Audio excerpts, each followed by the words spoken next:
यानी पिछले क्लास में हम लोग पढ़े थे अम्ल क्या है, भस्म क्या है, विद्युत अपघट है, विद्युत अनुघट है, उसके बारे में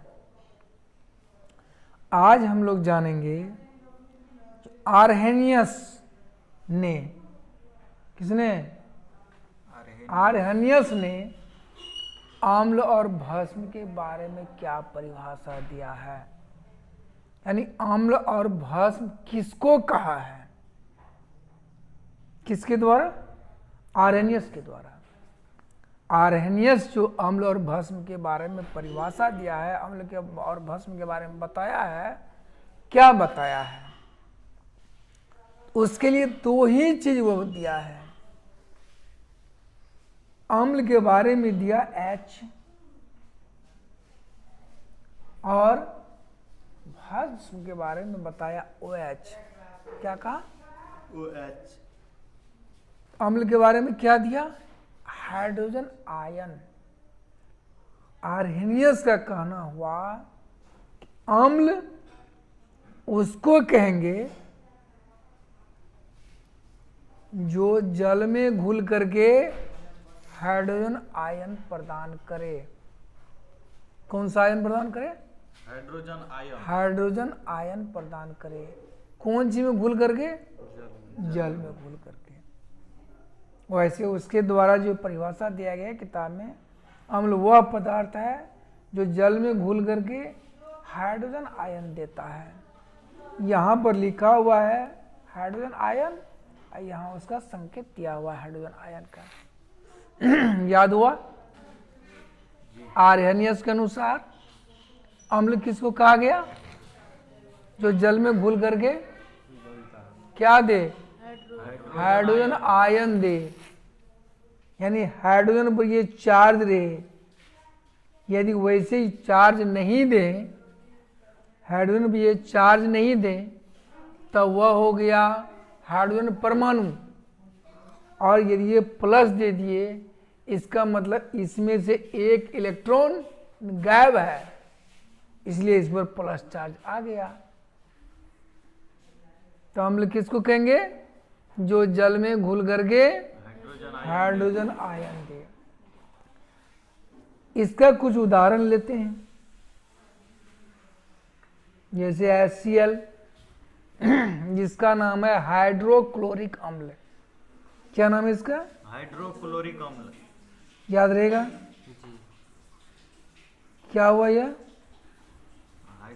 हाइड्रोक्लोरिक अम्ल।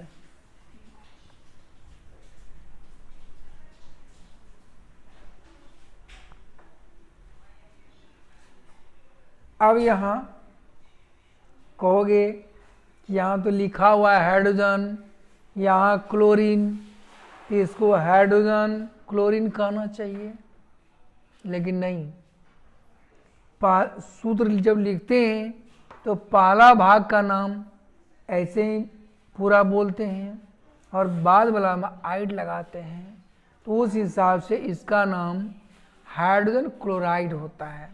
जब यह गैसीय रूप में होता है तब इसका नाम होता है हाइड्रोजन क्लोराइड। क्या नाम होता है? Hydrogen chloride. जब कौन सी के रूप में रहेगा? गैस के रूप में। हाइड्रोजन क्लोराइड किसके रूप में रहेगा? गैस के रूप में। तब इसका नाम क्या हो जाएगा? Hydrogen chloride. क्या नाम होगा? Hydrogen chloride. और इसी गैस को जब पानी में घुला दिया जाता है, पानी में एब्जॉर्ब करा दिया जाता है, पानी इसमें सोख लेता है, पानी इसको सोख लेता है, तब इसका नाम क्या कहा जाएगा? हाइड्रोक्लोरिक अम्ल। क्या कहा जाएगा? हाइड्रोक्लोरिक अम्ल। तो जैसे ही ये पानी में घुलाया जाता है तब यह इस तरह से नहीं रहता है, तब क्या होता है? हाइड्रोजन प्लस चार्ज आ जाता है और क्लोरीन अलग हो जाता है, जिस पर कौन चार्ज आ जाता है? माइनस चार्ज आ जाता है। तो जल में घुलने के बाद क्या दिया? ये हाइड्रोजन आयन दिया, H+ दिया। इसीलिए HCl को क्या कहा गया? अम्ल कहा गया। क्या कहा गया इसको? अम्ल। अब लेते हैं अगला उदाहरण, जैसे HNO3। इसमें ध्यान देने की बात है, अम्ल तभी हम कहेंगे जब इसमें क्या लगा हुआ हो? H लगा हुआ हो। समझा ना? क्या लगा हुआ हो? H लगा हुआ हो। यही H अलग होता है। अब यही जब अब इसे इसका नाम है नाइट्रिक अम्ल। कौन सा अम्ल है? नाइट्रिक अम्ल। इसका नाम हो गया नाइट्रिक अम्ल। हाइड्रोनाइट्रिक होगा? नहीं, नाइट्रिक अम्ल। उस हिसाब से सूत्र को यदि हम जोड़ें तब इसका नाम हो जाता है हाइड्रोजन नाइट्रेट। ये हाइड्रोजन और ये हो गया नाइट्रेट, हाइड्रोजन नाइट्रेट। लेकिन अम्ल में इसका नाम क्या नाम होगा? नाइट्रिक अम्ल। ठीक, तो नाइट्रिक अम्ल है। इसमें से अलग कौन सा होगा? जब पानी में घोला जाएगा तो H अलग होगा। ये H अलग हो जाता है और नाइट्रेट अलग हो जाता है। इसमें एक इलेक्ट्रॉन का इसको लॉस होता है। जैसे ही एक इलेक्ट्रॉन इसका हटता है, वह इलेक्ट्रॉन किस पर जाता है? नाइट्रेट पर। फिर इसको कौन सा प्राप्त हुआ? Hydrogen ion. पानी में कौन सा आयन हुआ? हाइड्रोजन आयन हुआ। तो जब ये पानी में यानी जल में घुल करके हाइड्रोजन आयन दिया, तो इसका मतलब HNO3 को क्या कहेंगे हम? अम्ल कहेंगे। अम्ल अम्ल कहेंगे। तब आगे मूलक के अनुसार जो भी अम्ल हो वह। ठीक, अब हम अगला उदाहरण लेते हैं, H2SO4। इसका नाम है सल्फ्यूरिक अम्ल।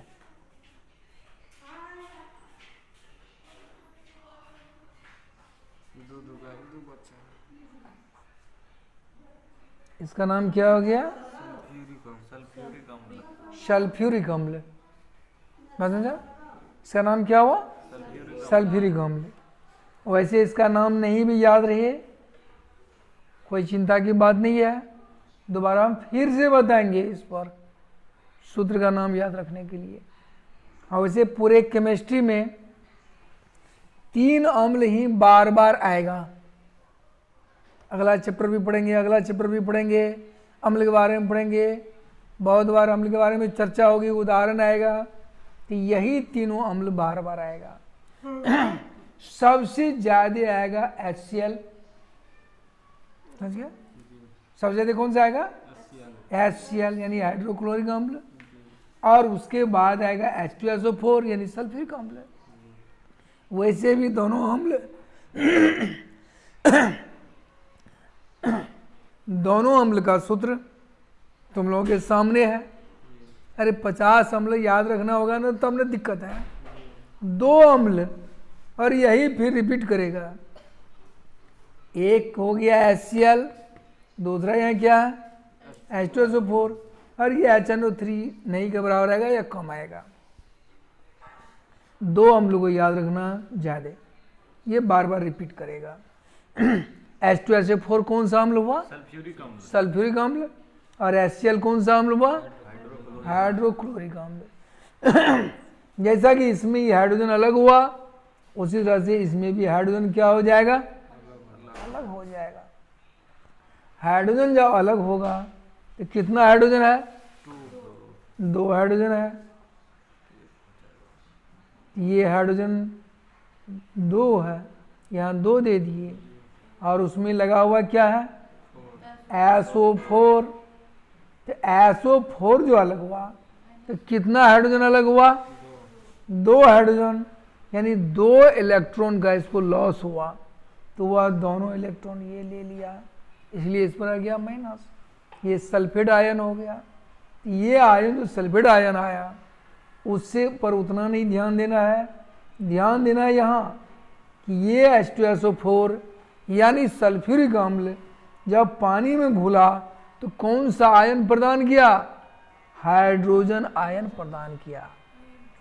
जैसे ही हाइड्रोजन आयन प्रदान किया तो हम कह सकते हैं कि यह अभी क्या है, अम्ल है।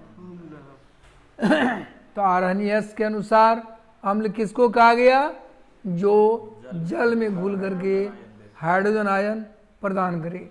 यहाँ पर हाइड्रोक्लोरिक अम्ल भी हाइड्रोजन आयन दिया, नाइट्रिक अम्ल भी हाइड्रोजन आयन दिया, सल्फ्यूरिक अम्ल भी हाइड्रोजन आयन दिया। यानी जो जो हाइड्रोजन आयन देगा क्या कहलाएगा, अम्ल। क्या कहलाएगा, जो हाइड्रोजन आयन प्रदान करेगा वो अम्ल कहलाएगा। याद हुआ, अम्ल किसको कहेंगे आरएनएस के अनुसार, हाइड्रोजन आयन देगा। आरएनएस हाइड्रोजन आयन, आरएनएस के अनुसार तो इधर क्या जवाब, हाइड्रोजन आयन। बाकी ये लिखे ये लिखे ये लिखे उससे मतलब नहीं है। आरएनएस के अनुसार अम्ल किसको कहेंगे, जो हाइड्रोजन आयन दे। कौन चीज में, जल में घुल करके। किस में घुल करके, जल में घुल करके। जल में घुल करके कौन सा आयन देगा, हाइड्रोजन आयन। इसका ऑब्जेक्टिव क्वेश्चन भी बनता है। क्वेश्चन आएगा कि जल में घुलकर अम्ल कौन सा आयन देता है, तो क्या जवाब होगा इसका, हाइड्रोजन आयन देता है। दूसरा ऑब्जेक्टिव ऐसे बनेगा, अम्ल जल में घुल करके हाइड्रोजन आयन देता है, किसकी परिभाषा है यह, आरएनएस की परिभाषा है। तो ये दो तरह का क्वेश्चन इसमें आता है। अब हम चलेंगे भस्म के बारे में। अम्ल की चर्चा तो कर दिए, अब भस्म के बारे में।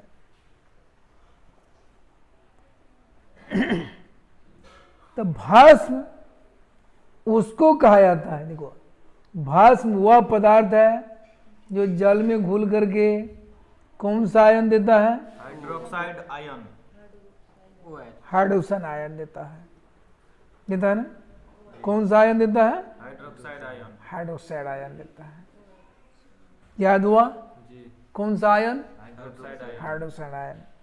यानी OH पर माइनस। कह सकते हो कि यहाँ तो H पर आप प्लस लिखे और यहाँ OH पर माइनस लिखे, ऐसा क्यों। तो परमाणु में इलेक्ट्रॉन होता है, प्रोटॉन होता है, दोनों बराबर होता है। यदि एक इलेक्ट्रॉन निकल जाएगा तो उस पर प्लस चार्ज हो जाएगा, और एक इलेक्ट्रॉन आ जाएगा तो उस पर माइनस चार्ज हो जाएगा। तो इस पर एक इलेक्ट्रॉन क्या हुआ, निकल गया, इस पर एक इलेक्ट्रॉन क्या हुआ, आ गया। जब इलेक्ट्रॉन आएगा तो माइनस चार्ज, इलेक्ट्रॉन निकलेगा तो कौन चार्ज, प्लस चार्ज। तो इलेक्ट्रॉन यहाँ आया किसी दूसरे में से, जितना इसका इलेक्ट्रॉन पहले से वो तो है ही, एक इलेक्ट्रॉन क्या हुआ, एक्स्ट्रा आ गया दूसरे तत्व से, दूसरे मूलक से, इसलिए OH पर माइनस आ गया। अब हम देखेंगे यहां एक सूत्र ले रहे हैं, NaOH।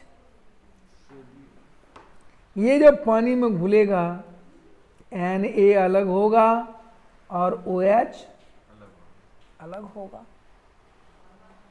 तो Na का जितना इलेक्ट्रॉन है उसमें से क्या करता है, एक इलेक्ट्रॉन ले लेता है। ये कौन ले लेता है, OH। जब OH इलेक्ट्रॉन ले लेता है तो ये OH माइनस हो गया, यानी हाइड्रोक्साइड आयन हो गया। कौन सा आयन हो गया, हाइड्रोक्साइड आयन हो गया। तो जब एक इलेक्ट्रॉन ये ले लिया, किसका लिया, सोडियम का लिया, तो सोडियम पर कौन सा चार्ज आ जाएगा, प्लस चार्ज आ जाएगा। तो सोडियम पर आ गया प्लस चार्ज और हाइड्रोक्साइड पर आ गया माइनस चार्ज। उसी तरह से अगला लेते हैं पोटेशियम हाइड्रोक्साइड। कि ये जब पानी में घोला जाएगा तो ये भी हो जाएगा अलग अलग। पोटेशियम पर कौन आने चार्ज आएगा? प्लस। और हाइड्रोक्साइड पर कौन चार्ज आएगा? माइनस। माइनस। ठीक। इस तरह से जितना भी भस्म होगा सब क्या देगा? कैमरा में नहीं आता है। जैसे कैल्शियम हाइड्रोक्साइड, इसमें कैल्शियम है और हाइड्रोक्साइड है। कितना हाइड्रोक्साइड है? 2 है, तो 2 हाइड्रोक्साइड हो जाएगा।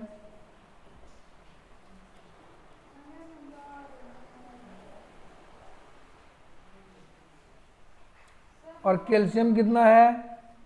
1। तो कैल्शियम हाइड्रोक्साइड जब जल में घोला जाता है तो हाइड्रोक्साइड आयन देता है और कैल्शियम आयन देता है। कैल्शियम पर कौन सा चार्ज? Plus charge. कितना माइनस लिया? 2 माइनस लिया, इसलिए 2 प्लस हो जाएगा। यानी 2 इलेक्ट्रॉन कैल्शियम का ले लिया। यहाँ 2 OH है, 1 OH 1 इलेक्ट्रॉन लिया, दूसरा OH दूसरा इलेक्ट्रॉन लिया, इसलिए इस पर 2 चार्ज और इस पर 1 ही चार्ज है, वही 2 गुना हो गया। तो इस तरह से क्या हो गया?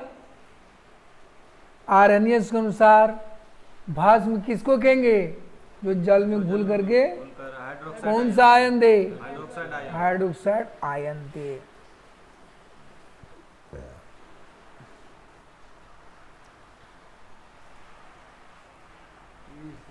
उसमें आता है इधर किताब रखिए।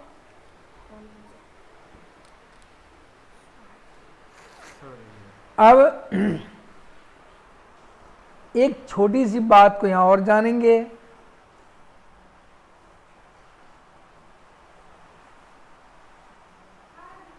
जल में मिले भस्म को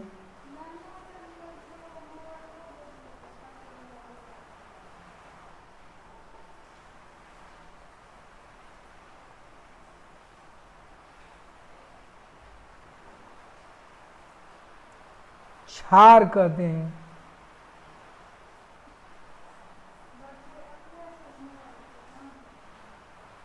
याद हुआ? ध्यान दो, जब तक जल में नहीं घोले हैं तब भस्म, जल में घोले तो वही चीज क्या कहलाएगा? जल में मिले भस्म को क्षार कहते हैं।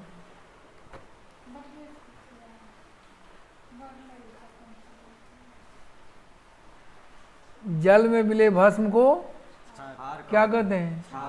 क्षार कहते हैं। अब अगला पॉइंट पढ़ते हैं, उदासीनीकरण। पिछला क्लास में भी मैं बताया था ये उदासीनीकरण।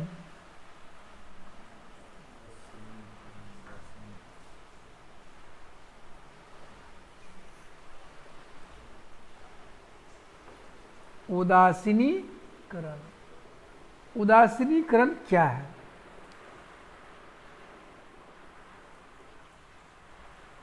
ये क्या है? सोडियम हाइड्रोक्साइड, जो कि एक भस्म है, जल में घुल गया तो ये क्षार है। और ये क्या है? अम्ल है, क्योंकि यहाँ H लगा हुआ है शुरू में। अम्ल का यह भी पहचान है कि इसमें विस्थापन योग्य H लगा रहता है। ठीक है, अम्ल का H और भस्म का OH।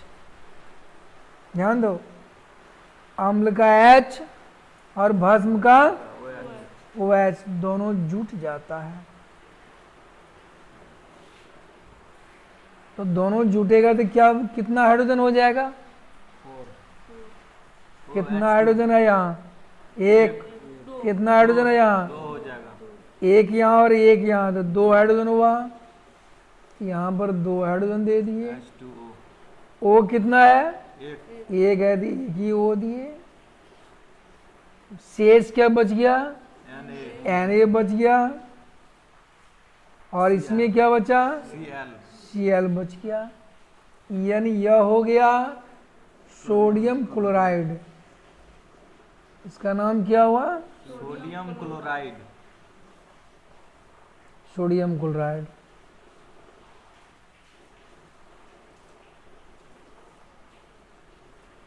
और ये H2O जल हो गया। जल ये जो सोडियम क्लोराइड यानी भस्म और अम्ल रिएक्शन किया, अभिक्रिया किया, यहाँ सोडियम क्लोराइड बना यानी लवण बना। अम्ल और भस्म की अभिक्रिया से लवण बनता है। फॉर्मूला भी जान लेना है। अम्ल प्लस कौन चीज? भस्म। इसकी अभिक्रिया से क्या बनता है? लवण बनता है। लवण बनता है, और साथ साथ एक्स्ट्रा क्या निकलता है? यहाँ जल जल निकलता है। लवण और जल जल बनता है। ये भी फॉर्मूला याद रहना चाहिए। अम्ल और भस्म की अभिक्रिया से लवण और जल बनता है। यहाँ पर भस्म कौन सा लिए हैं? Sodium hydroxide. लवण कौन सा लिए हैं? HCl। अब दोनों की अभिक्रिया से लवण बना और जल बना। लवण में कौन सा? Sodium chloride. इसका जो शुरू वाला होता है, देखो इसमें रिएक्शन होता है, OH H ये तो आपस में जुड़ता है।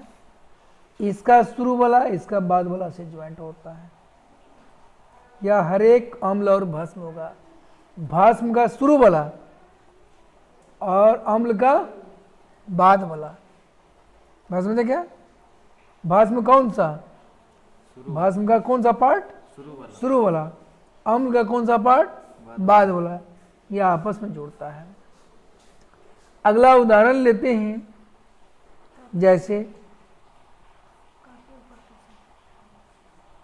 पोटेशियम हाइड्रोक्साइड और HCl यानी हाइड्रोक्लोरिक अम्ल। यहाँ तो H और H ये दोनों जुड़ करके क्या बनाएगा?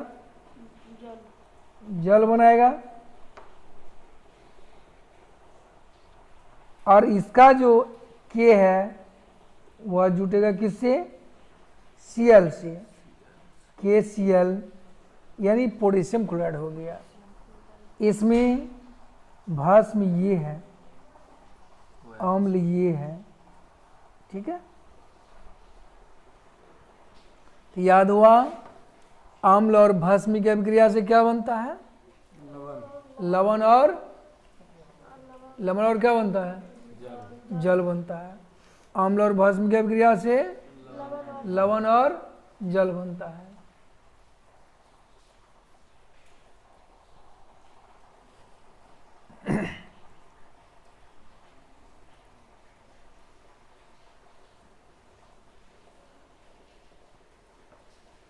अब आगे बढ़ते हैं।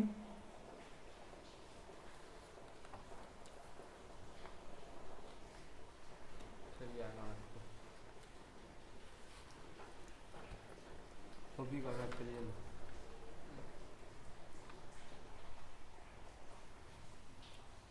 यहां पर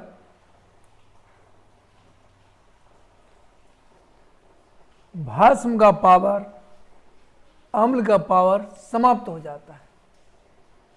यानी अम्ल की जो शक्ति होती है, भस्म की जो शक्ति होती है, एक की शक्ति दूसरे के द्वारा खत्म हो जाती है। जैसे यहाँ भी KOH है, इसका भी अपना पावर होता है।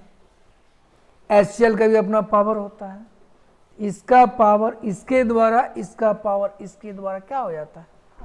समाप्त हो जाता है। तो यही जो समाप्त होता है पावर, वही कहलाता है उदासीनीकरण। क्या कहलाता है? उदासीनीकरण, और उदासीनीकरण के द्वारा ही क्या बनता है? लवण और जल बनता है। अब एक अगला पॉइंट पर हम विचार कर रहे हैं, आम्ल तथा भस्म के गुण।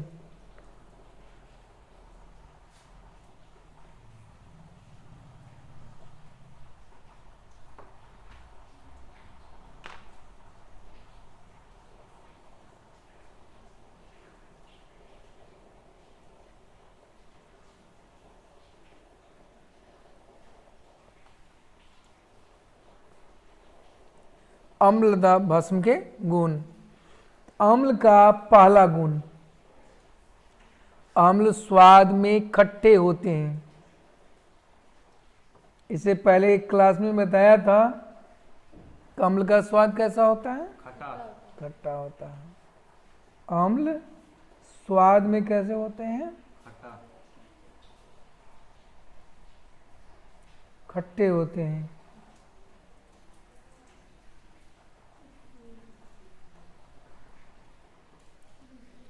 हम लोग नींबू का रस का यूज करते हैं, उसका भी स्वाद कैसा होता है? खट्टा। खट्टा होता है। उसमें भी अम्ल होता है। और भी बहुत सारी चीज़ है जिसमें अम्ल होता है और अम्ल के कारण हुआ खट्टा होता है। हम लोगों की किताब में दिया हुआ है संतरा व नींबू का रस, उसमें होता है साइट्रिक अम्ल। सेब में होता है मैलिक अम्ल। इमली में होता है टार्टारिक अम्ल। सिरका में होता है एसिटिक अम्ल। दही में होता है लैक्टिक अम्ल। टमाटर में होता है ऑक्जेलिक अम्ल। अमाशय में होता है हाइड्रोक्लोरिक अम्ल। चाय में होता है टैनिक अम्ल। विटामिन सी में होता है एस्कॉर्बिक अम्ल। लाल चींटी में होता है फॉर्मिक अम्ल। इनमें से कुछ ज़्यादा महत्वपूर्ण है। ज़्यादा कौन कौन महत्वपूर्ण है इस पर मैं चर्चा कर देता हूँ अलग से। जैसे संतरा या नींबू, तो नींबू के बारे में पूछा जाता है कि नींबू में कौन सा अम्ल होता है, सिट्रिक अम्ल। तो क्या जवाब आएगा? सिट्रिक अम्ल। साइट्रिक अम्ल। उसके बाद दूसरा, दही में कौन सा अम्ल होता है? तो मैलिक अम्ल, लैक्टिक अम्ल। दही में कौन सा अम्ल होता है? लैक्टिक अम्ल। लैक्टिक अम्ल। इसको ऐसे भी पूछा जाता है, दूध किस अम्ल के कारण खट्टा होता है? तो लैक्टिक अम्ल के कारण। उसके बाद आता है कि अमाशय में कौन सा अम्ल होता है? अमाशय रस जो होता है, हम लोग जो भोजन करते हैं, भोजन जो अमाशय में जाता है, उसमें कौन सा रस अम्ल होता है? उसमें होता है हाइड्रोक्लोरिक अम्ल। अभी जो ये हम लोग देख रहे हैं, यही हाइड्रोक्लोरिक अम्ल होता है। उसका विटामिन सी, विटामिन सी का रासायनिक नाम, उसका रासायनिक नाम होगा एस्कॉर्बिक अम्ल। यानी विटामिन सी भी एक तरह का अम्ल है जिसका नाम है एस्कॉर्बिक अम्ल। उसके बाद लाल चींटी, तो लाल चींटी जब बीनता है, या एक बिरनी होता है, बिरनी, बिरनी जब बीनता है तो लोगों को लहरता है। ये लहर जो उत्पन्न होता है कौन जी कारण होता है? वही फॉर्मिक एसिड के कारण। वो क्या करता है, अपनी सुई से, अपने सुई से फॉर्मिक एसिड इंजेक्ट कर देता है, यानी हमारे शरीर में थोड़ा सा घुसा देता है एसिड। वही एसिड लहरते रहता है। तो आज बस इतना ही।